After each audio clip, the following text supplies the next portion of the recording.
Hello, my name is Catriona Brady. I'm the Director of Strategy and Development at the World Green Building Council, and it's my pleasure to be supporting our colleagues at Chile Green Building Council with the Call to Action International Summit at Chile Green Building Week in order to build action.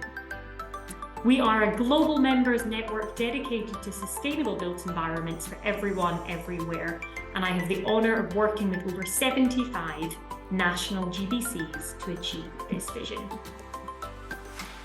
So let me begin with the problem statement and the importance of climate adaptation and mitigation initiatives in the building and construction sector cannot be overemphasised.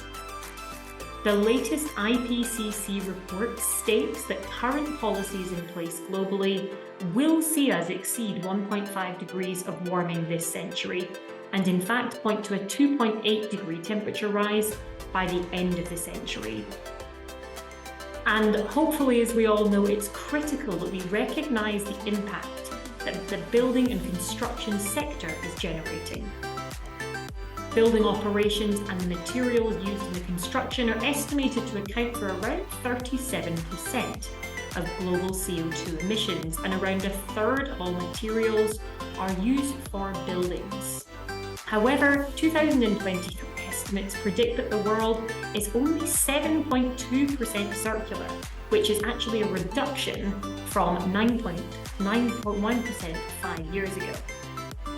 The problem that we face continues to grow, though. In the next 4 decades, we will experience the largest wave of urban growth in human history. Global building floor area is expected to double in size, which means we're adding an entire New York City to the world every month.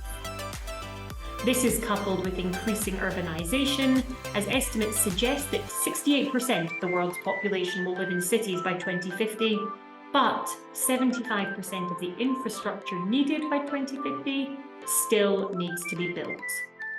This will all inevitably lead to a huge increase in CO2 emissions due to the high rate of built environment expansion, as well as the depletion of finite resources and continued challenges around inequality and human rights across the sector.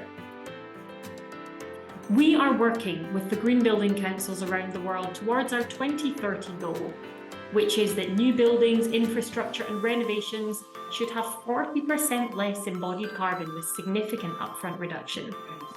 All buildings should have net zero operational carbon by 2030 for new buildings, and that should be the overall target by 2050. However, decarbonisation of our energy systems and our buildings is only part of the solution. 55% of emissions can be tackled through decarbonisation of energy. But the other 45% is through our use of resources and our production and consumption of materials. And this is the area that we urgently need to address through a circular economy. And the implementation of circular principles is an essential part of a net zero carbon future for the built environment. Of course, we mustn't forget the very foundation and core of buildings as places for people to live and work and use, and smart and sustainable cities definitely means better regulation of buildings in terms of materials and operation, but also social equity and justice within the workforce, as well as healthy, equitable and adaptable buildings and communities. Now, while it is clear that the construction industry faces a huge challenge in controlling these emissions and material and wider social economic issues, green buildings do represent a $24.7 trillion investment opportunity by 2030. The time and opportunity to build action is now, before it really is too late. The network of World GBC and the GBCs around the world are committed to driving the adaptation to an equitable, net zero carbon ready and circular built environment through all stages of the value chain. And we are proud to work alongside Chile Green Building Council on 3 global programs: Advancing Net Zero, Better Places for People, and the Circularity Accelerator. And that is because for us, climate action means adaptation, resilience, and mitigation. That healthier people and planet means better resilience against future climate change impacts, and in a world where we will operate in alignment with planetary boundaries. Wishing you a very good day, and thank you very much.